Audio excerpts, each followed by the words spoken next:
livro do profeta Zacarias. Espero até o final dessas 8 mensagens, que eu suponho que 8 mensagens são 8 visões, mas não necessariamente eu devo levar 8 semanas falando sobre isso. Posso passar um pouquinho mais, mas espero até o final dessa reflexão, dessas 8 visões que o Senhor deu ao profeta Zacarias, não mais confundir Jeremias e Isaías no meio do caminho, né? Sem falar especificamente sobre Zacarias. É porque existem algumas promessas que são ditas em Isaías e que são reafirmadas, né, em Zacarias. Então, perdoe-me se em algum momento eu falho na troca dos nomes. Mas se você achou, diga graças a Deus. Capítulo 2 do livro do profeta Zacarias, a terceira visão de Jerusalém é medida. Assim o título da sua Bíblia, assim diz a palavra do Senhor a partir do verso de número 1. Tornei a levantar os olhos e vi, e eis um homem que tinha na mão um cordel de medir. Então perguntei: para onde vais tu? Ele me respondeu: medi Jerusalém, para ver qual é a sua largura e qual o seu comprimento. Eis que saiu o anjo que falava comigo, e outro anjo lhe saiu ao encontro, e lhe disse: corre, fala a este jovem, Jerusalém será habitada como as aldeias sem muros, por causa da multidão de homens e animais que haverá nela. Pois eu lhe serei, diz o Senhor, um muro de fogo em redor, e eu mesmo serei no meio dela a sua glória. Até aí, depois a gente faz a leitura do restante dos versículos. Pode sentar, glorificando o nome do Senhor Jesus. Como eu tenho dito, eu me permito fazer alusão constantemente a isso. O período que o Senhor dá essa visão ao profeta Zacarias é exatamente o período que o povo de Israel está disperso. Uma nação não está estabelecida se o povo dessa nação não ocupa o seu território geográfico. Vou repetir para que você entenda. Uma nação, ela não está estabelecida se o povo que pertence a essa nação não ocupa o seu espaço geográfico. Nós só somos a nação brasileira porque ocupamos o espaço geográfico, o território geográfico pertencente ao Brasil. Amém? Okay? Então, a nação estava dispersa, ou melhor, o povo estava disperso. Não existia a formulação enquanto nação. Zacarias, então, é tomado por uma série de visões. Falamos da primeira, já falamos da segunda, e hoje nós entramos na terceira. E a terceira visão que o Senhor dá a Zacarias é de um anjo com um cordel de medir, que desce por Jerusalém, ou seja, ele entra no espaço geográfico de Jerusalém e começa a tangenciar, tirar a medida do espaço geográfico existente em Jerusalém. Tirar a medida do espaço geográfico de Jerusalém. Porque Jerusalém, até então, era conhecida e reconhecida, né, como uma cidade murada, uma cidade de fortaleza, uma cidade de posicionamento geográfico favorável. Pois era uma cidade, é até o dia de hoje, né, que fica num alto, num planalto, por assim dizer. Então ela tinha uma visão privilegiada do horizonte. Todos os inimigos, ou todos aqueles e aquelas que vinham a Jerusalém, ou vinham contra Jerusalém, quando apontavam no horizonte de Jerusalém, eles já eram vistos. Então, quando o Senhor ele começa a medir a Jerusalém, e começa a dizer por que está medindo Jerusalém, ele começa a revelar a Zacarias o porquê ele está fazendo isso. Jerusalém, ou a nação de Israel, até então naquele momento, havia se esquecido de quem era o seu Deus, havia se esquecido do Deus que tinha feito uma aliança com eles lá em Abraão, havia se esquecido das promessas que o Senhor houvera feito para Abraão, Isaac e Jacó transpôs as barreiras continentais, ou as barreiras, as fronteiras, por assim dizer, chega até o povo. Se você reparar direitinho no contexto histórico, você não vai ver estabelecido nesse momento, em todo o livro do profeta Zacarias, você não vai ver um governante sobre Israel, sobre Jerusalém. Você vai ver literalmente povos, tribos separados, vivendo no tocante à sua própria vontade. Não havia a conservação, a preservação da lei do Senhor sobre eles. Ok?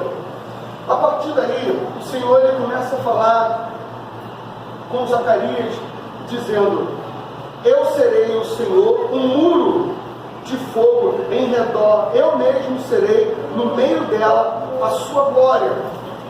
Quando o Senhor, no versículo 5, ele entrega essa visão a Zacarias, ele está dizendo assim: eu quero que você lembre que a sua fortaleza, a sua imponência, o seu poderio não está em você ocupar um espaço geográfico favorável.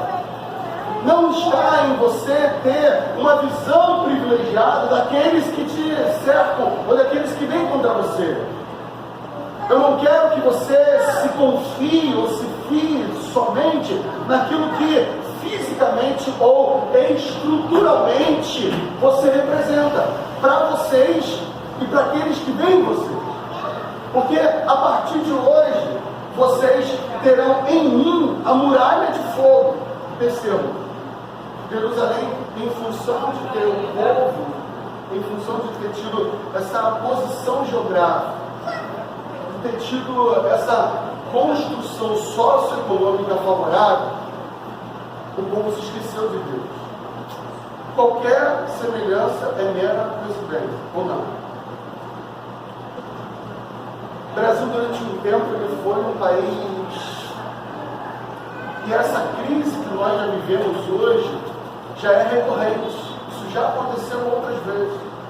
Alguns vão alegar que as crises que vivemos hoje não eram tão intensas como as crises que foram vividas algumas décadas atrás. Mas as crises que nós vivemos hoje, a nossa nação já viveu antes, já experimentou antes. Eu lembro de minha mãe comentar comigo, vez por outra ela ainda comenta, que teve uma crise do feijão, por exemplo. Então você que passou por isso, lembra disso, né? Teve a tal da crise do feijão, que você tinha que se deslocar lonjuras para conseguir a família comprar uma saca de feijão, e aquela saca tinha que durar o máximo de tempo possível para que você demorasse, evidentemente, a percorrer aquela lonjura novamente para comprar mais feijão, porque ao redor, perto da sua casa, não tinha a possibilidade de você comprar o feijão. Hoje, graças a Deus, a gente desce um pouquinho, dobra a esquina, você tem uma mercearia, um negócio, um mercado e tal, você vai ali e compra um quilinho de feijão, né, mata a sua fome, da glória a Deus por isso, não é verdade? Mas nessa época, a crise era muito forte, era muito intensa. Nessa época, Marcos, não tinha táxi, não tinha Uber, não tinha Uber. Óbvio que as pessoas que passaram por essa crise sentiram com talvez a mesma ou uma intensidade maior do que hoje podemos sentir.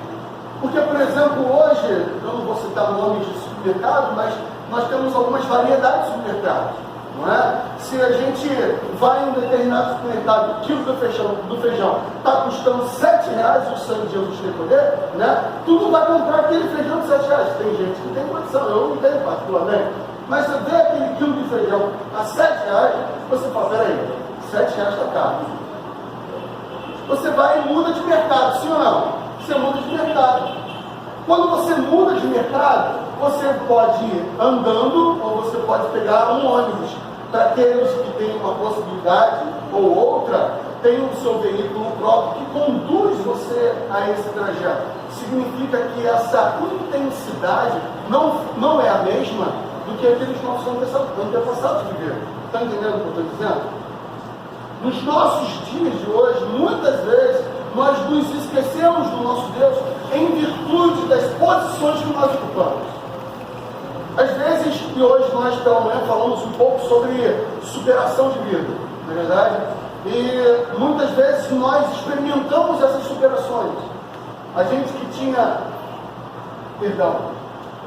que dividir uma casa com um cômodo para 8, 9 pessoas, estou fazendo uma caricatura, evidentemente, a gente que tinha as limitações, e hoje nós vemos essas limitações do nosso passado superadas, porque temos a nossa casinha, a nossa cama, né, o nosso ventilador de teto, nós temos as nossas estruturas que nos abrigam da chuva e do calor.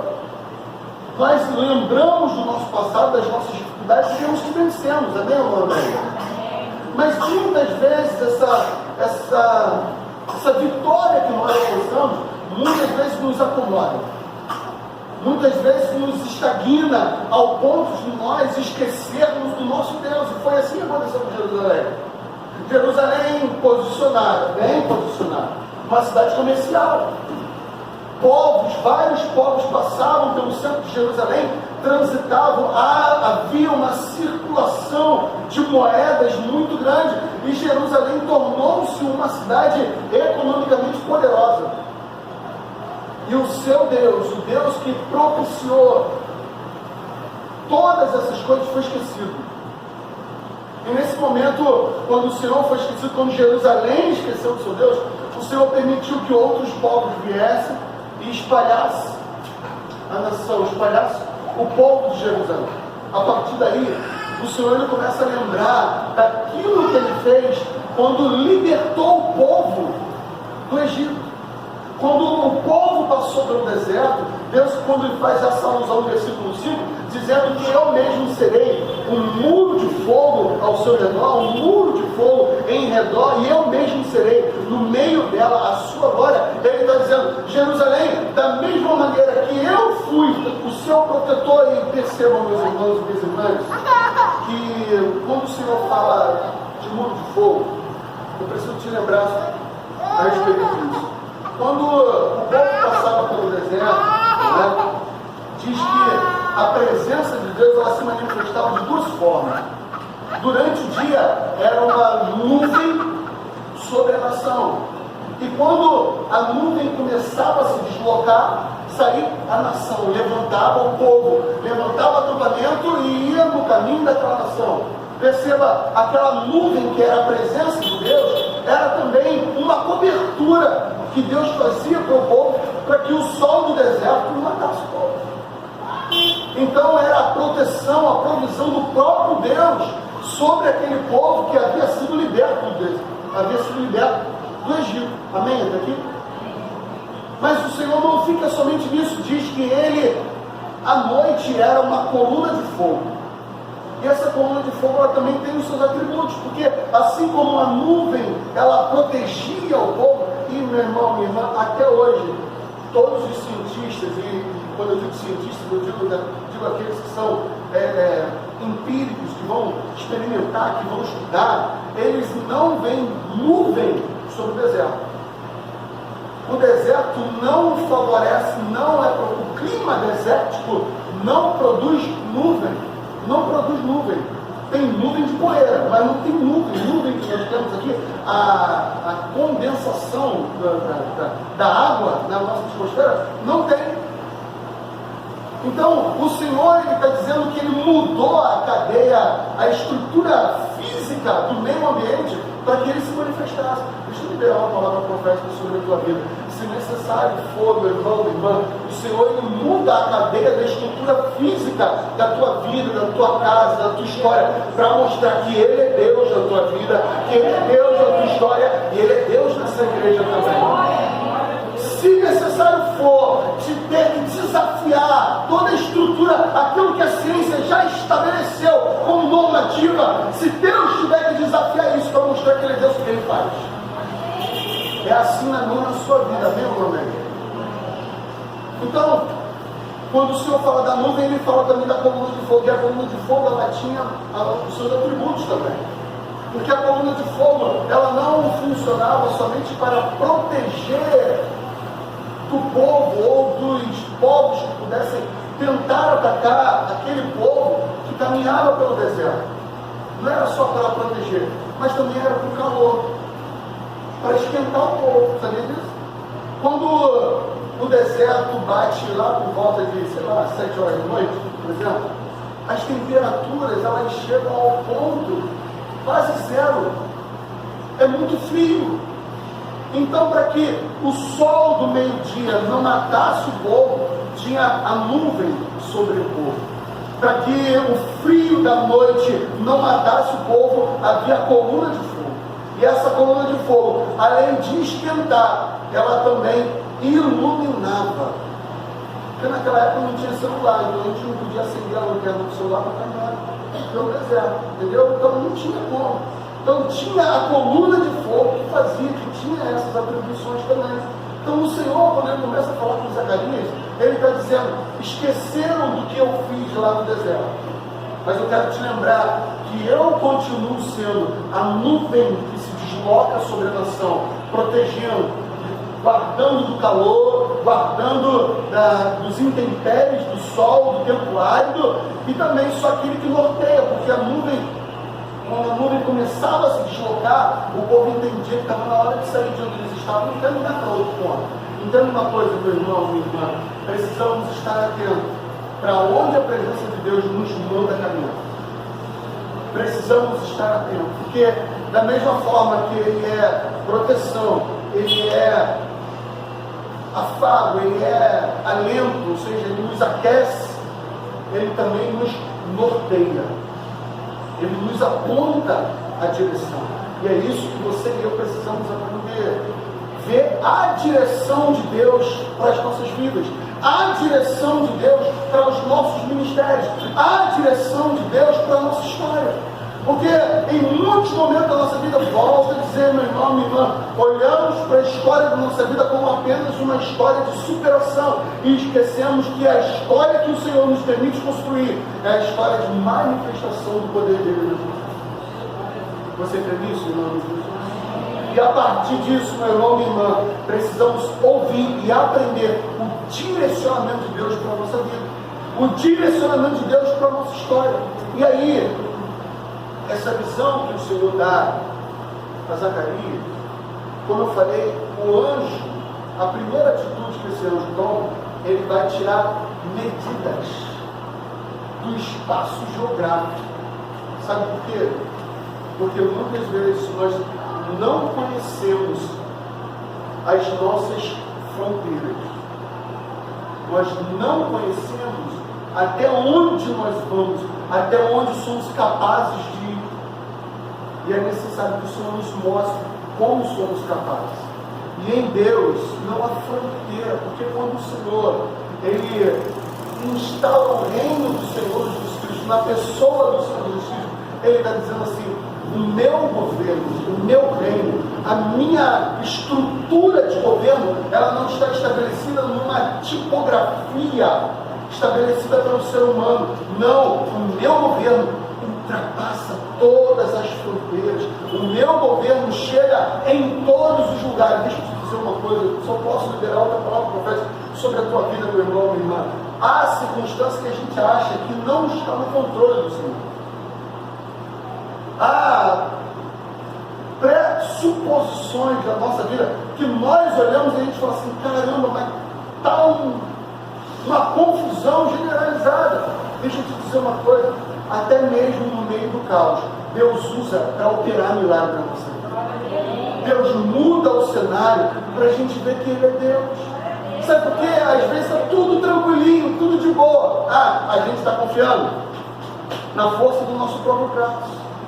Está tudo tranquilo, maré mansa, está tudo show de bola. Eu começo a confiar onde? No meu intelecto. E não, isso aí é mole, tá? Isso aí é resposta, pum, isso aí fácil, isso aí eu resolvo, isso aí é comigo mesmo, isso aí.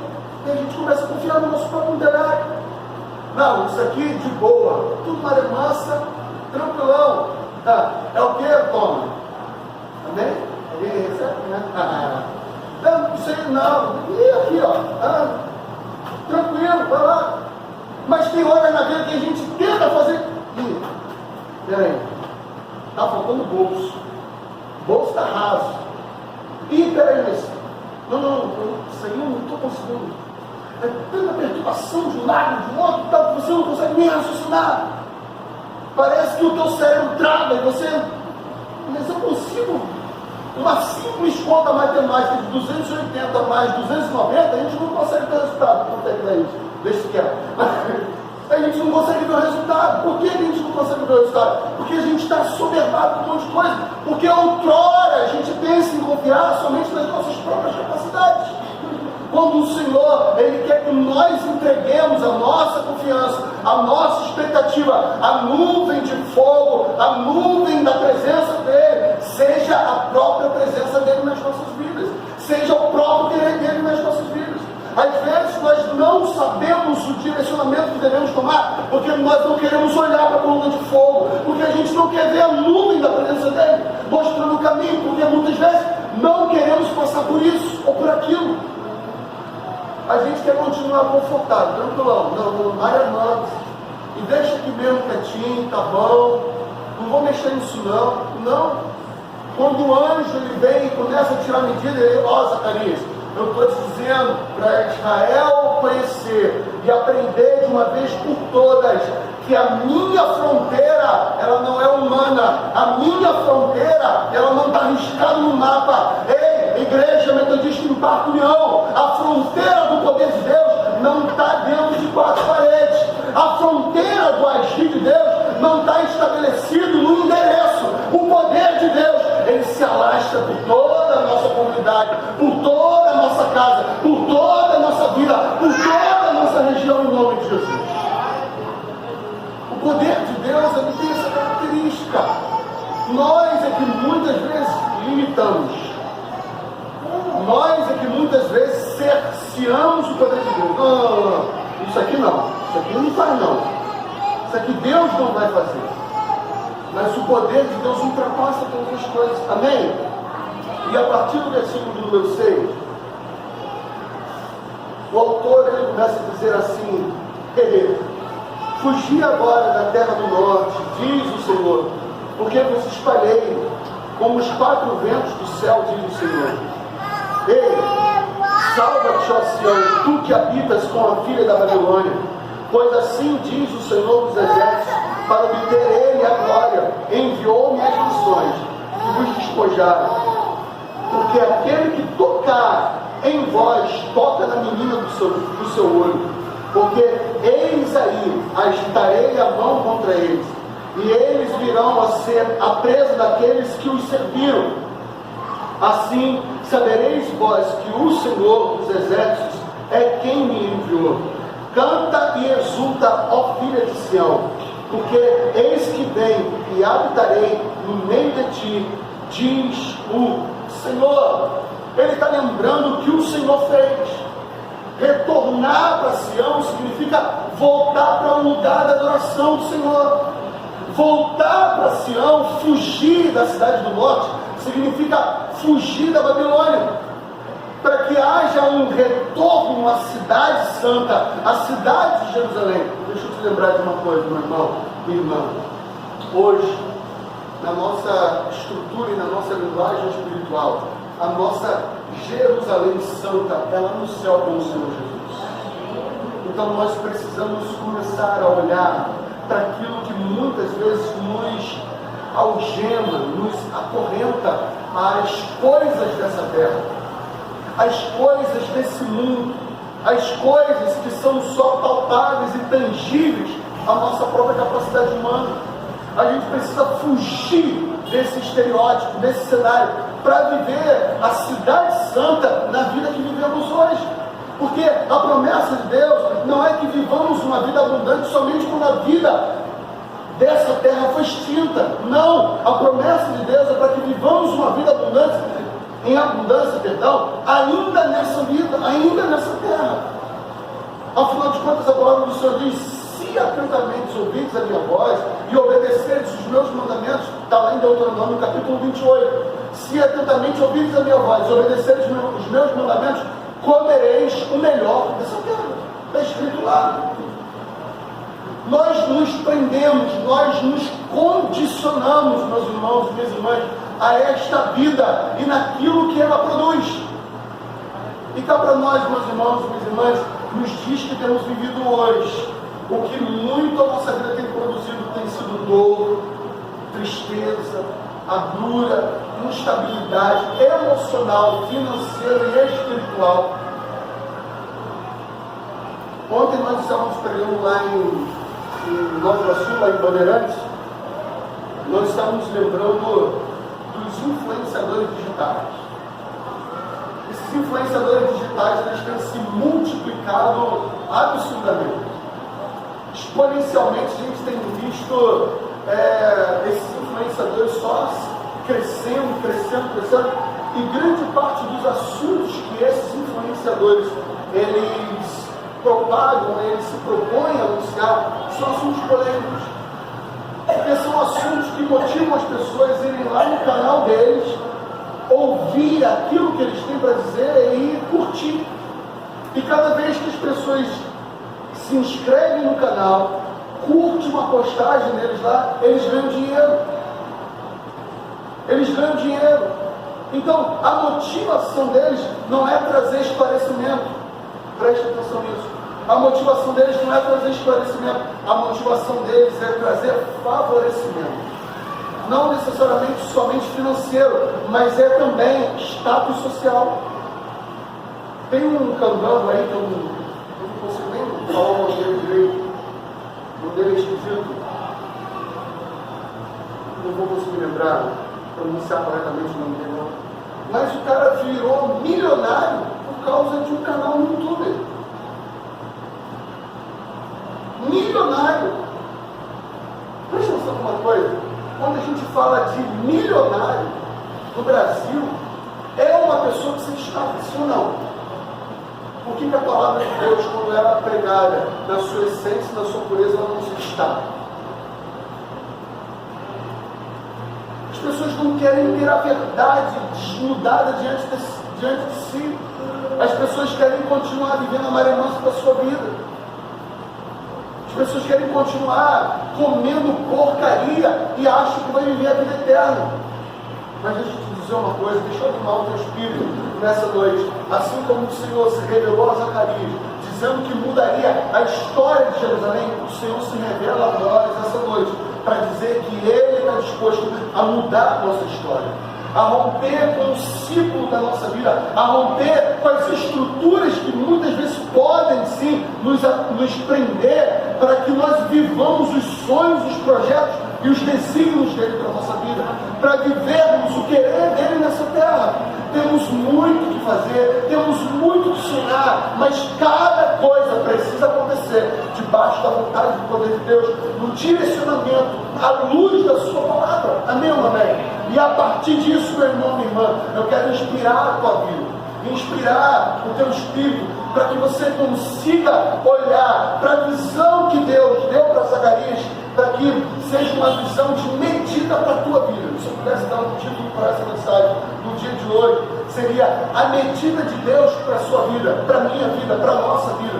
E quando a gente fala da nossa vida, não é somente aquilo que vivemos corriqueiramente no nosso cotidiano, mas é o nosso ministério, é o dom e o talento que o Senhor já liberou sobre as nossas vidas, e que muitas vezes nós nos limitamos a utilizar e a exercer, por quem sabe até medo, receio, marcas do passado. Mas deixa eu te dizer uma coisa, a medida de Deus ultrapassa fronteiras, a medida de Deus ultrapassa espaçamento geográfico, a medida de Deus ultrapassa expectativa. Deixa eu liberar isso sobre a tua vida em nome de Jesus. Se você viver a medida de Deus, você vai ver sobrenatural de Deus acontecendo na tua vida.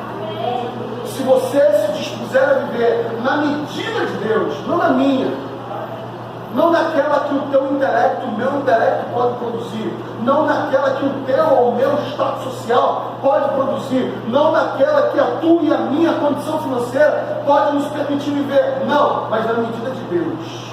No pouco ele faz muito. E quando não tem porta, ele abre uma porta. Se necessário for abrir o mar para a gente passar por descer, ele vai abrir o mar para isso acontecer. Agora ele precisa continuar seguindo os desígnios do propósito dele. Não parar, não olhar para o lado, não olhar para trás, mas olhar fixo para o autor e consumador da nossa fé, que se chama Jesus Cristo de Nazaré. Fica de pé no seu lugar, eu quero orar com você nessa noite em nome de Jesus.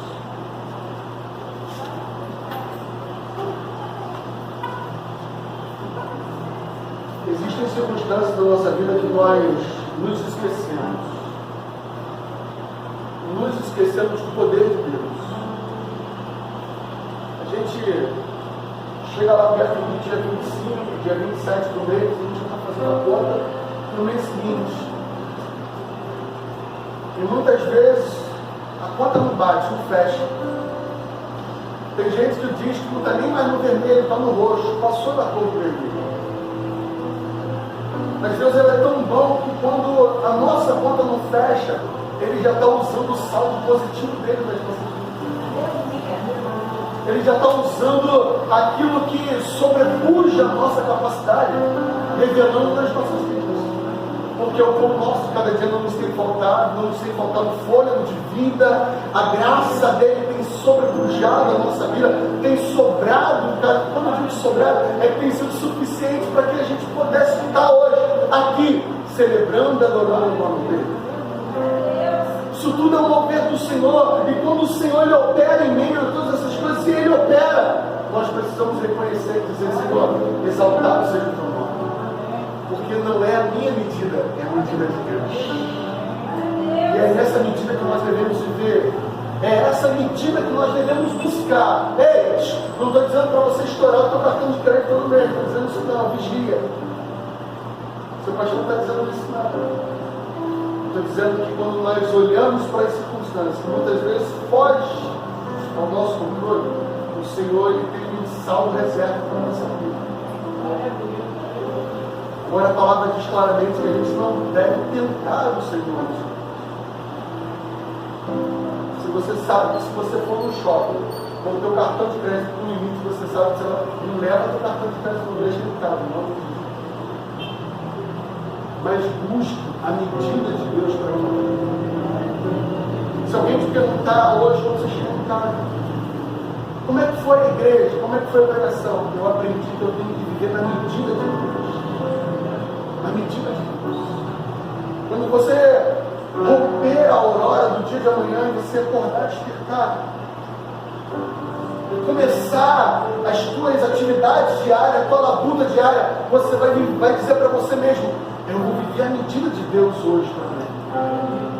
A medida da graça, a medida da misericórdia, a medida do amor, a medida que ultrapassa a minha capacidade, a medida de Deus. E aí eu não sei qual é a área que você precisa experimentar isso. Eu não sei qual é a área que você precisa ver se a gente vê na tua vida. Mas meu irmão, minha irmã, haja pela fé e viva na medida de Deus. Feche as olhos aí no seu lugar. Se eu fosse você, eu começava a falar com Deus assim: Senhor, eu sou tão limitado nessas e nessas áreas. Fala com Deus. Essas e essas áreas, Senhor, quem sabe liberar o perdão, quem sabe agir com paciência e misericórdia com a vida de alguém. Quem sabe ser generoso em algum aspecto da sua vida. Quem sabe alguma coisa que você sabe que você é limitado. Mas fala para Deus nessa hora: Senhor, eu quero viver na tua medida, na tua medida.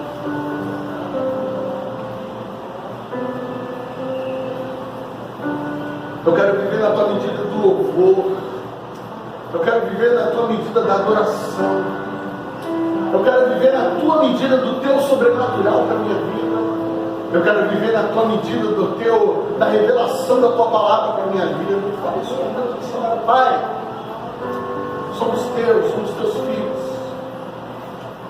E assim como o Senhor mostrou a Zacarias que era necessário viver na tua medida por tudo que o Senhor já houver operado, Senhor, reconhecemos que se estamos aqui hoje, é porque a tua graça tem sido presente nas nossas vidas. É porque o teu amor tem se revelado a cada um de nós. E dessa maneira, Espírito Santo, nós olhamos para a nossa vida e vemos o agir do teu Espírito. Ainda, Deus, que por nossas próprias escolhas e decisões, o curso da nossa história foi deformado. Mas, Pai, nós estamos hoje, e ao longo dessas visões que o Senhor tem dado ao profeta Zacarias e trazido essa revelação a nós, estamos dispostos, ó Deus, a ter o Senhor reajustando o curso da nossa vida. E hoje nós aprendemos que devemos viver na Tua medida. Então, Pai, nos ensina a viver na Tua medida.